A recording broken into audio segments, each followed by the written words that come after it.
amazing one, and I can't wait to get into this. We are in the game, so I think we should just jump straight in. Yeah, let's jump straight in, ladies and gentlemen. The first map is Neoplanet S. Now, spawning up in the top right position, we have got the green Zerg player, and I have been granted a magical skill to read barcodes. It is azubu.violet. It's a pretty good skill to have, man. It is really useful. His opponent down in the bottom left, the red Protoss player from myinsanity. It is Stardust. And we got a couple of Protoss fans in the chat, and I do believe they are cheering for good reason as well. Correct me if I'm wrong, Metals, but the current bracket it's a little bit Protoss light, isn't it? It is. It's a bit of a weird map. I mean, I reckon 2 base play? Quite possibly. Is Stardust the last Protoss in the tournament? Yes, he is, definitely, 100%. Okay, so Stardust really hanging on for dear life here. All the other round of 8 players are probably Terran and Zerg. Frustrating position to be in if you're a Protoss player, but he has been on a tear. Relative obscurity, I want to say, Stardust. He hasn't had super major tournament results. He's not as well known as a Violet in the community, but he's been playing exceptionally well this weekend so far. And if he wins this, he gets a spot in that round of 8. So a lot on the line for our myinsanity player. And of course, the winner of this will be going up against either Hyun or Gumio, depending on who wins their round of 16 match. So that's pretty tough, man. Hyun Gumio, I believe, currently up on the main stage as well. So make sure you open up another tab, guys. If you happen to have 2 screens, you get to watch both at once. Bonus! And hopefully you'll get to see some awesome StarCraft action here. Now, the Overlord is going to be scouting, and we'll see that Nexus has gone down, and then the Forge here. So we are going to have a Forge-based expand coming out of Stardust so far. Now, the important thing is the Nexus first is really safe to do on this map, because actually the choke into the natural is really narrow, and therefore you can ward it off incredibly easily, as we're seeing Stardust do without much problem. Violet now has kind of got a bit of an issue, because as a Zerg, obviously we all know we want to be a 1 base up against the Protoss or Terran. So Neoplanet S isn't a really comfortable map to do that on. 2 base plays from Protoss are always expected.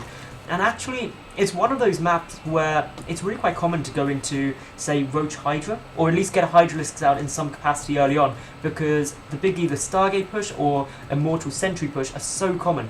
But that means the Protoss players can sometimes metagame you by going very quickly up into Colossi.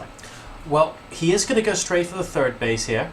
We're going to see him put that hatchery down momentarily. There we go. And that's because he did see that Nexus first, so he knows that his opponent is unlikely to go for early game aggression. In fact, he won't have the money to do that because he's busy powering up his economy. So getting this 3rd base, even though it's a long way away from his natural expansion, and it would take forever to get that connected by creep, is a completely fine and sensible move. Stardust sending a probe in to check out the natural expansion. I'm surprised he didn't go via the 3rd to see the timing on that.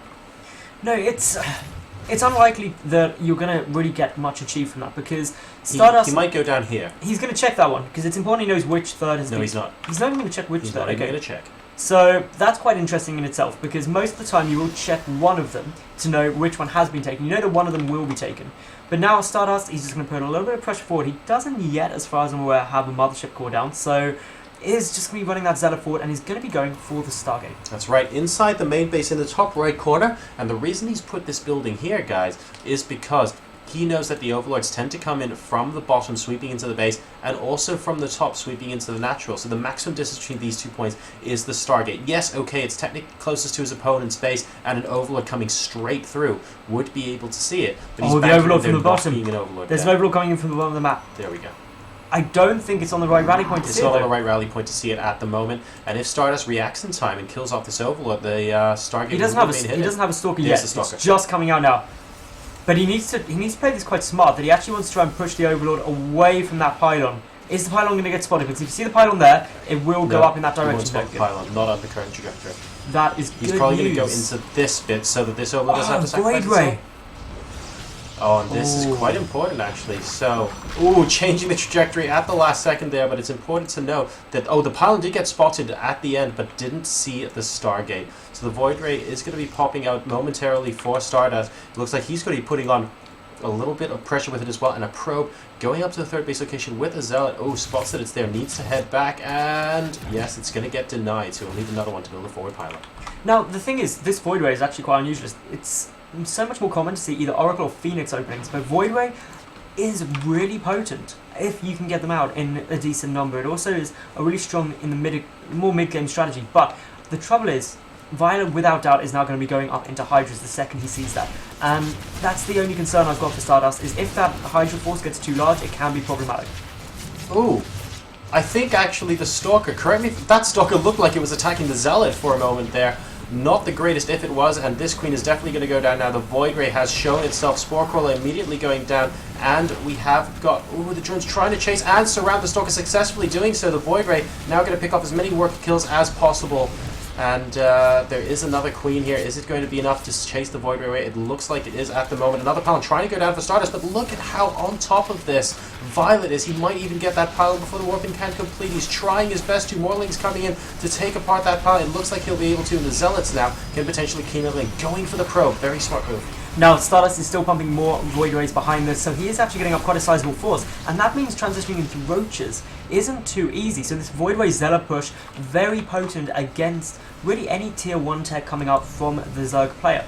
But Hydralists are still going to be a really good option if Violet is able to get them down in time. The Roaches are popping out. Now, if this Queen can go down here, this Void Ray... Oh, no, and it does get picked off just before the Queen goes, and now there are 2 Zealots in the mineral line hacking away at those drones.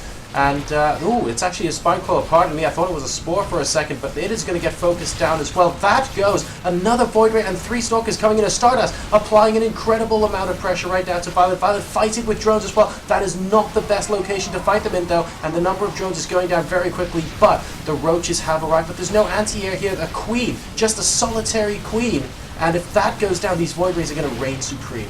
They're tearing through all of these Roaches. The drone's getting pulled from the third base, and this is just such a smart play by Stardust at the moment. Those Void Rays may not be getting tons of kills at the moment, but what they're stopping is the Roaches being effective. Notice Violet hasn't started a Hydralisk Den yet, and if he had started that, well, I think he would have been able to hold this off a lot easier. But Violet is winning the ground battle, though. I mean, at the end of the day, he's 89 supply up versus 69, while the Void Rays are reigning absolutely supreme over here. The Roaches have killed off a lot of these Stalkers and a decent number of Zealots as well. If we take a look at the units lost tab, Violet's definitely lost more, but Stardust hasn't lost an insignificant amount. It's a question of whether he can pick off this third base. The third hatch is still at full health. Violet's still able to use all of those lava, and look at this, he's building a lot of Lings. He knows the Void Rays can't kill the Lings fast enough, and hopefully with the Lings and Roaches he might be able to push back this army. Stardust hasn't denied the third. Crucial bit of information there.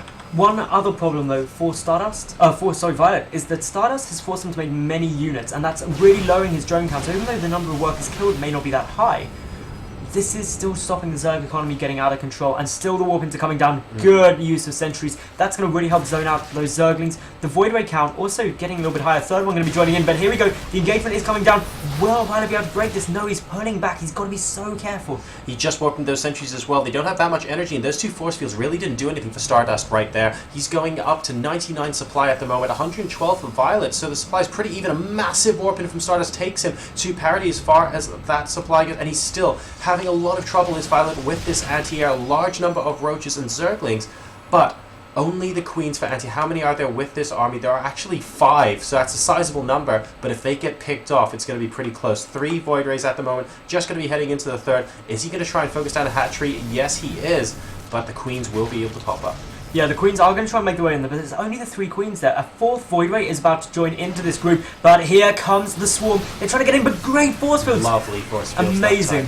And the Lings get separated from most of the Roaches and the Queens there. The Void Rays able to do a decent amount of damage as well. Trying to coax the Void Rays over the force field so the Queens can get some shots off. That was a good engagement for Stardust, but this isn't over yet. 120 to 130 supply. The Roaches continuing to get hit. Still no Hydralisk Den, but he has got 6 Queens now with this composition. Will it be enough to face the Void Rays? Though more and more are coming out. Well, this Max Queen strategy is quite nice, but unfortunately, these Void Rays just deal so much DPS, especially with Prismatic Alignment against the Roaches, that it can be really problematic trying to deal with them. And the Force Filters is still so on the money here for Stardust. Violet now, Stardust just about taking the supply for the first time in this game. It's still very, very close at the moment during these engagements. The Queens are now backing away. Bear in mind, these larvae can still be used at the third base to reinforce the army, so he needs to be careful that Violet doesn't go for some sort of sandwich movement here. Decent force field, zoning out some of those Roaches, and Stardust trying to deal with this army as separately as possible, and Violet is dropping below 100 supply. And this is the point, once you start getting this critical mass of gateway units and the Void Rays as well, it gets increasingly difficult to try and hold. Violet is now pulling his drones, which is never a good sign.